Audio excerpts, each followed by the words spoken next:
Hello, my name is George. We're representing Lincoln High School from Portland, Oregon. Today, we'll be discussing the philosophical and historical origins of the Constitution. Good afternoon, my name is Leah. Hi, my name is Amelia. Thank you for the opportunity to be here. Greetings, my name is Piper. Good afternoon, my name is Kate. Hello, my name is Jonathan. We'd like to thank our principal, Peyton Chapman, our teacher, George Tenike, and our coach, Stephen Griffith. And we'd also like to thank you, judges, for being here today. Well, thank you. My name is Thomas Mackey. I'm in the history department at the University of Louisville, as well as with the Brandeis School of Law. My name is Christopher Riano, and I'm a professor of constitutional law and government at Columbia University. My name is Sue Lisa, and I'm from Salem. Question 1 reads as follows. For the founders, quote, political science became a kind of diagnostics, and history became an autopsy of the past. Those states that had died would be cut open, so to speak, and examined in order to discover why they had died, end quote. What lessons did the founders take from their study of Greece? Why were the founders especially interested in the decline and fall of Rome? What were the major conclusions that the founders drew from their autopsy of the past? Please begin. The founders had the bodies of over 1,500 city-states of Greece to examine. The corpses they spent the most time dissecting were Athens, largest in population, and Sparta, largest in size. The civilization of Athens was timeless, but the politics were short-lived. Direct democracy, wrote John Adams in his defense of the constitutions, produced factions and the death of the best citizens. Had every Athenian citizen been Socrates, James Madison observed, every Athenian assembly would still have been a mob. However, some founders admired the Athenian practice of choosing jurors by lot and paying them for their service. Sparta also drew mixed reviews. The founders were appalled by the lack of personal liberty and property. Alexander Hamilton called Sparta little better than a well-regulated camp. Thomas Jefferson referred to Spartans as military monks. As with Athens, Spartan government did draw some praise. In Federalist 63, Madison cited the elected ephori of Sparta as an important check on the kings. The rhetoric and civic virtue of the individual Greeks were freely admired. The speeches of Demosthenes were legendary. The courage of Leonidas was praised. The ancient Spartans, wrote John Dickinson in Letters from a Farmer, were as brave a people as ever existed. Yet, it still depended on the person. For every Pericles devoting his life to the success of Athens, there is a demagogue like Alcibiades, appealing to emotion and out for himself. All Greek city-states were criticized for their small size and the weakness of the confederations they formed. The founders, who wanted size and strength, looked elsewhere. There were 3 Roman regimes that rose and fell: the kingdom, the republic, and the empire. Edward Gibbon in England explained the decline and fall of the Roman Empire. The founders, however, wanted a republic and were most interested in the Roman equivalent. Rome was familiar and Rome was relevant. The founders were well versed in Roman history because they'd studied it in school. As children, they read Cicero and Plutarch. At King's College, Harvard, and Princeton, they debated Caesar and Brutus. Rome was relevant because it had 4 things the founders wanted. First, it was republican, being based on popular sovereignty. Second, it was a republic, using representative democracy. Third, it was an extended republic, like the United States. And finally, it was successful, lasting 482 years. Faced with this shining model, the founders were intensely interested to know why it ever failed. To the Enlightenment mind, history was not a collection of anecdotes, but the source material for political science. Human nature remains the same. It followed that the founders drew the same conclusions from their autopsies of Greece and Rome as they drew from their own personal experience. From classical times, the founders concluded that power is necessary in government, but must be checked, and that people are the source of authority, but should not rule, and that even well-designed institutions will fail if virtue is lost. The framers drew the same conclusions from their clinical examination of the Articles of Confederation and state constitutions. A national government should have the power to tax and regulate, but constrained by a constitution. Congress should be the voice of the people, but be checked and balanced. The greatest danger to democracy comes from within, when passion and faction obscure the common good. Polybius taught that history repeats itself, the Enlightenment believed that history can advance. In today's government of gridlock and factions, with a politics of populism and demagogues, our country faces the same challenges as Greece and Rome and revolutionary America. The founders were both coroners of the past and clinicians of the present. Our country needs a doctor today, so we don't need a coroner tomorrow. Thank you. Thank you. I heard very early on, and also threaded without, the concept that the founders wanted a republic. I think that's a very simplistic view of both our philosophical and political revolution, is it not? In Federalist 10, James Madison argues that factions are the main causes that we need a republic. He states that factions are a group that goes against the common interest, and that to counter factions, we have to have an extended republic, similar to what Rome had. Additionally, it is very simplistic saying that we just want a republic, because as in Federalist 10, he didn't want just a republic, he wanted an extended republic, and there's many other functions in government, in a mixed government, that is not just simply a republic that the founders wanted. A republic, the definition of a republican form of government can translate all throughout history. It can have different meanings. It can mean the Roman Republic back in 400 BC. It can also mean a republican form of government now in Article 4, Section 4. Right, so again, I would reiterate, right, to say all of the founders wanted a republic, there's multiple different forms of republic. I Yeah. mean, what is the discussion they're having there at the founding? What they discussed the most was how to eliminate factions and how to eliminate the dangers of human nature, and how to eliminate this executive power that they were so afraid of under the English Federation. The founders all believed that they wanted a republic, except for Thomas Paine, who trusted direct democracy more. And at the Constitutional Convention, the debate largely centered around what type of republic we would have in terms of what kind of representation we would have in the legislature. And the New Jersey Plan and the Virginia Plan were both included in the Connecticut Compromise, which ensured that we would have proportional representation in the House under Article 1, Section 2, and equal representation in the Senate under Article 1, Section 3. So is that some kind of a principle of republicanism, or was that just a political juggernaut that had to be resolved through compromise and really doesn't stand for any principle?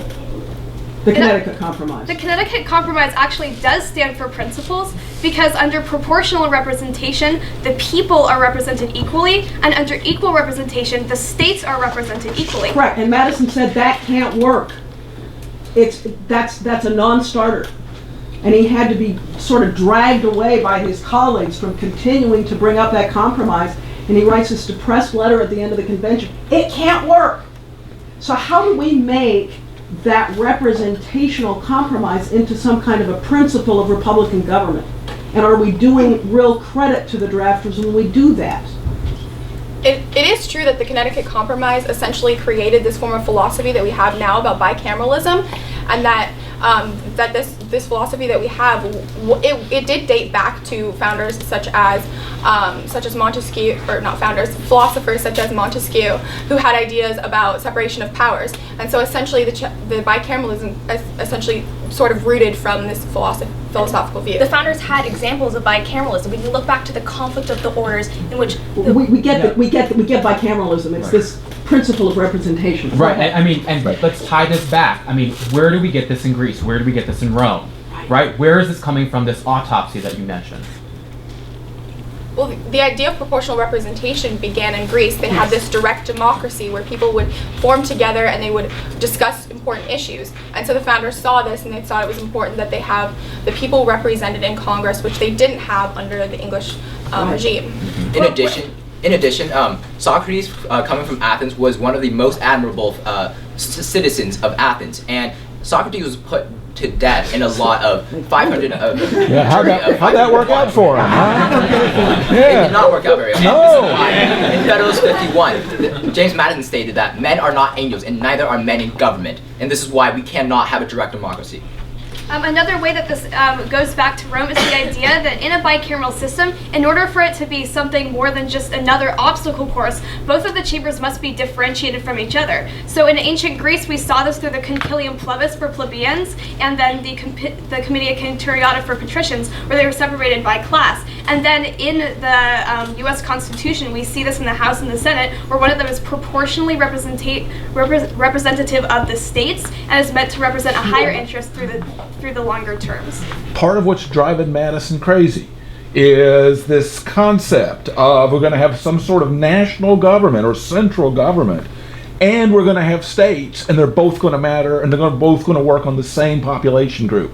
How can you resolve that dilemma of these two governing bodies on the same population base? We can resolve this dilemma by having the federal government have exclusive federal powers, while we can also have exclusive state powers, and then we have a concurrent power shared between state and federal government. But I think you guys are all consolidators, okay? As a good Virginian here, I'm suspicious of consolidated government, because my read of history is that consolidated government leads to tyranny and Caesar and Ave Washington. That it strikes me that that's the real purpose here is consolidated government and not some sort of federal relationship. Help me out with that. I would say that Caesar was not really a consolidated government. I would argue one of the main reasons why he crossed the Rubicon was because his army was loyal to him and not to the Republic, and this is why he crossed the Rubicon and changed the Republic into an empire.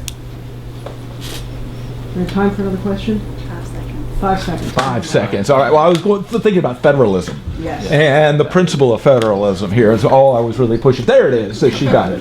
So, you want to start? Sure, I will. I'll definitely say this. We sat down. I could tell that, we definitely are legal scholars, so we're ready to talk about this topic.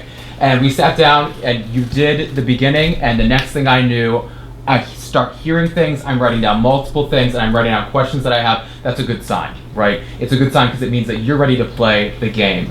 And I'll tell you, you played the game well, and every time that you lobbed something in our direction, we lobbed it right back at you, and you were able to hit those balls. And some of them you hit out of the park. I was very impressed. But you left me with a lot of questions. That's not a bad thing, but I would have pushed further if I had more time on some of the things that you left hanging. The concept of this, I heard about civic virtues, but I wanted to hear more about where that fits into the big picture. That's not a small thing, right? Government, if it's not a tyranny, only works if the citizens are actually a part and actually working as pieces of that government. This idea that power must be checked, or does power have to be balanced, right? That definitely came up. My first question, obviously, about the Republic. The founders wanted a Republic. Well, that would have been very easy. Then we wouldn't have had any of the debate at the beginning. And we wouldn't really need the Supreme Court. We'd have it all figured out, right? So we have to dig deeper. We need a little bit more. It was good work across the panel. I was very impressed. And again, we only push because we know you can do, right? So that's a good sign, and I have to say congratulations on that. I agree. Very nice job. There are some places where I really I'm left questioning, however, and they wanted to eliminate factions. I thought Federalist 10 was about not eliminating factions, but rather, and so there may have just been some misspeaking, and you really do understand. I don't think we have a system of dual federalism. I think that's been the fight of federalism since about 1791. But again, may have just been a misstep that we could have explored more. If I get your theme, it's that the Roman Republic in particular provided a framework. Guys, you've got to give account of Federalist 9 and the new science of politics. You were right on the science, and then it sort of got abandoned because they're claiming to do something radically different rather than learning from history, fixing history. And that's the piece where I wish we had a little more time to explore, but really a terrific, thoughtful job. Yeah, they think of themselves as the new Rome. In many ways, they see themselves that way. The new science of politics that we finally going to get the story right. And there's what I thought, and what it was brand new, and that's what I would have pushed a little bit harder on with both executive power and particularly legislative dominance, as we see with Article 1. On the other hand, it's small stuff. I thought you did a really super job. The intellectual tennis was a lot of fun. That's really what this is all about. For us, it's a lot of fun. But you really handled yourselves well, and I really like that. Thanks. Yeah. Good job. Thank you.